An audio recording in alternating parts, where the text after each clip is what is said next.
From legends to villains, this is the ultimate ranking of the most loved and hated drivers in Formula One history. Lando Norris.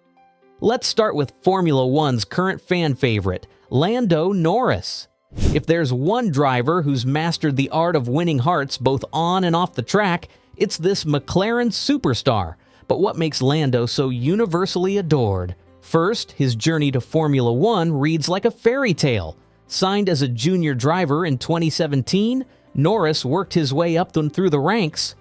Finally getting his shot with McLaren in 2019-1, his debut season was nothing short of impressive, scoring points in his second ever race with a 6th-place finish in Bahrain. But here's where it gets interesting. It wasn't just his driving that captured fans' attention. Norris has this incredible ability to make any moment feel like a joke between friends. He's witty, charming, and has this down-to-earth personality that makes him feel accessible to fans of all ages. During the pandemic, when everyone was stuck at home, Lando became a Twitch streaming sensation, goofing around in F1 games and connecting with fans in ways no driver had ever done before. But wait, there's more to this story. Recent surveys show that Norris is particularly popular among female fans in the 16 to 24 age demographic. In fact, over a quarter of all female F1 fans rank Lando as their favorite driver. That's not just impressive, that's revolutionary for a sport historically dominated by male viewership. His chemistry with teammates has been legendary too. Remember Carlando? The bromance between Lando and Carlos Sainz Jr. gave us countless memorable moments before Carlos moved to Ferrari. Now, with Oscar Piastri, McLaren has arguably the most likable driver pairing on the grid. Daniel Ricciardo. If Lando Norris is Formula One's internet darling, then Daniel Ricciardo is its heart and soul. The Australian has earned the nickname Honey Badger, and trust me, there's a story behind that moniker that perfectly captures why fans absolutely adore this man. Ricciardo explained the nickname himself. Honey badgers are these cute, fluffy animals, but if you get too close, they will show off their fierce and tough side. That perfectly describes Daniel's racing style, laid back and friendly off the track, but absolutely fierce when the visor comes down. But what really sets Ricciardo apart is his infectious personality. This is a guy who turned drinking champagne from a sweaty racing boot into an art form one. The shoey celebration became so iconic that he even got 7-time world champion Lewis Hamilton to participate. Can you imagine convincing the sport's biggest star to drink from your shoe? That's the Ricciardo effect. Here's what makes Daniel truly special. He's genuinely friendly with everyone he meets, whether it's a fan in the paddock or a fellow driver in the garage. In a sport where egos often run as hot as the engines, Ricciardo's authenticity stands out like a beacon. His racing philosophy is equally admirable. On Nico Rosberg's podcast, he revealed his mindset. When I adopted the Honey Badger, I made that pact to myself that I would rather try and fail, to try and potentially crash, than not try at all. That fearless approach to racing, combined with his crazy overtakes and wild pace, made him a fan favorite during his Red Bull days. Sebastian Vettel. Now here's where things get really interesting. Sebastian Vettel's journey from one of Formula One's most hated drivers to a beloved fan favorite is perhaps the greatest redemption arc in motorsport history. Let me paint you a picture of early career Vettel. Picture a young, incredibly talented German driver who became the youngest race winner in F1 history at the 2008 Italian Grand Prix 118. Sounds like a feel-good story, right?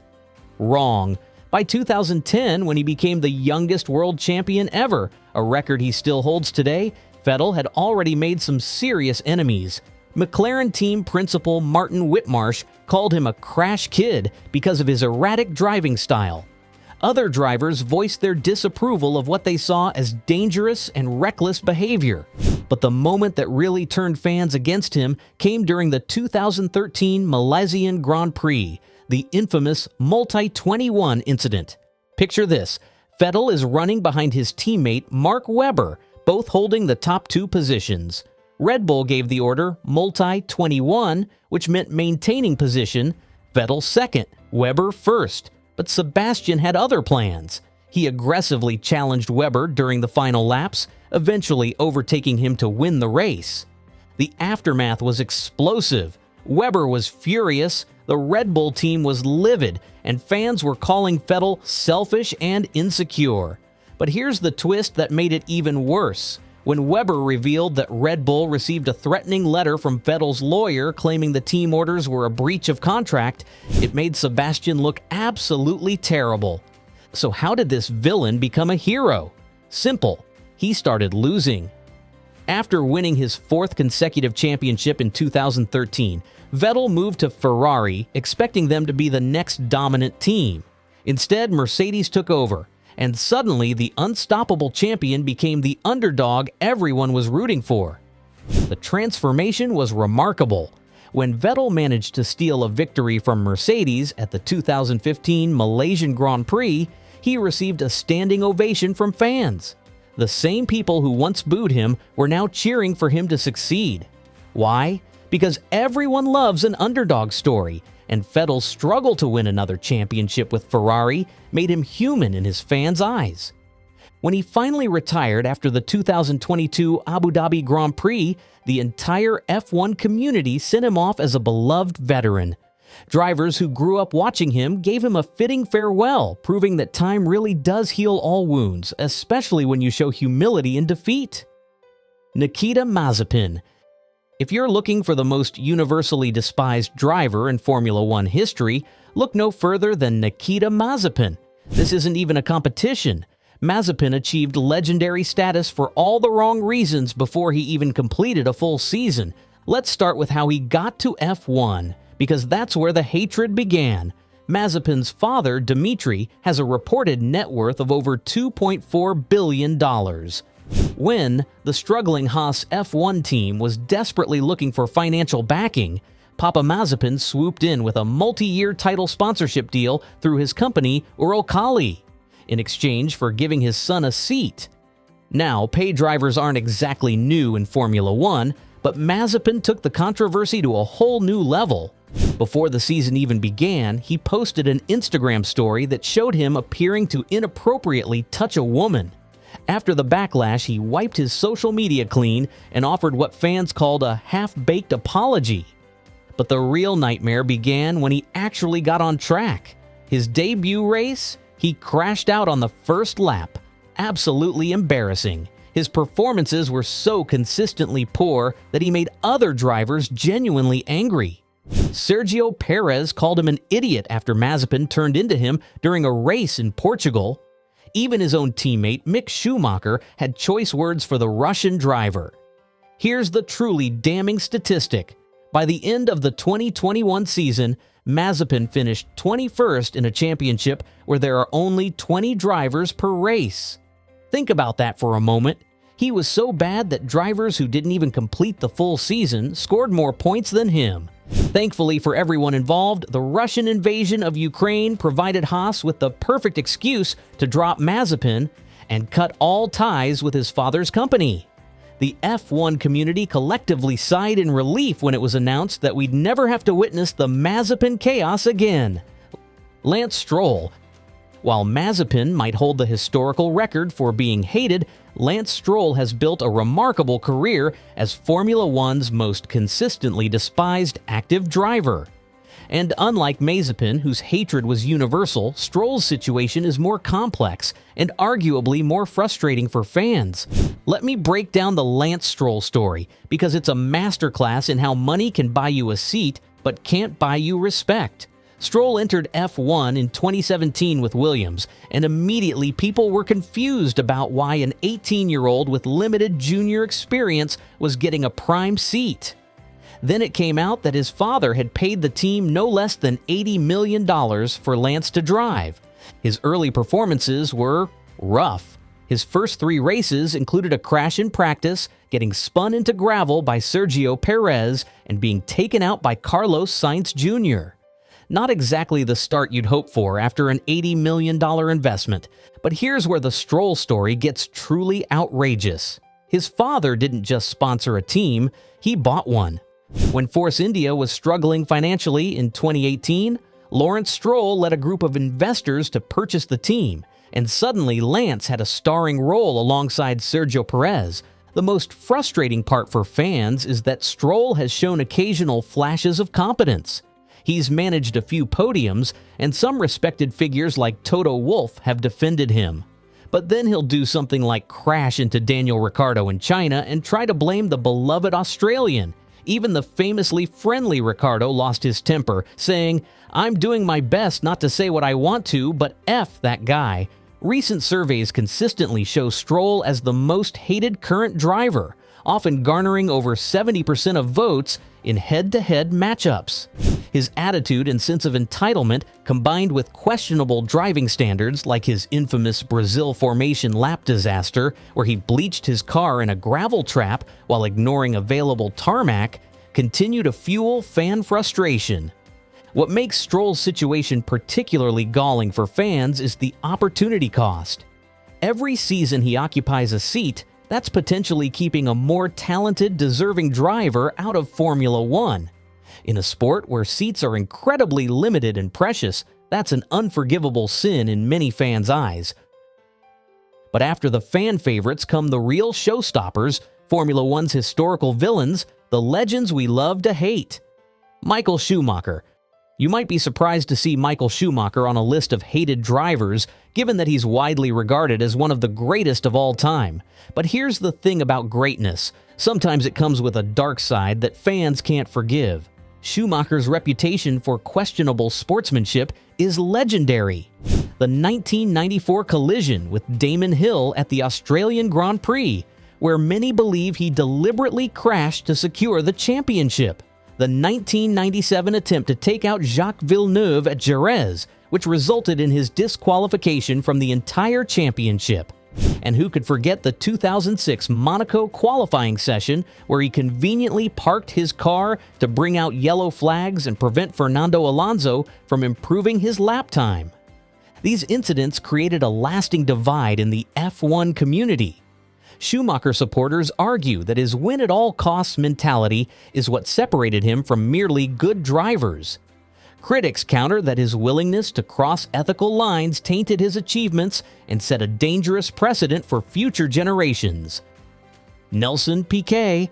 Before there was Mazepin or Stroll, there was Nelson Piquet, a three-time world champion who managed to make enemies everywhere he went.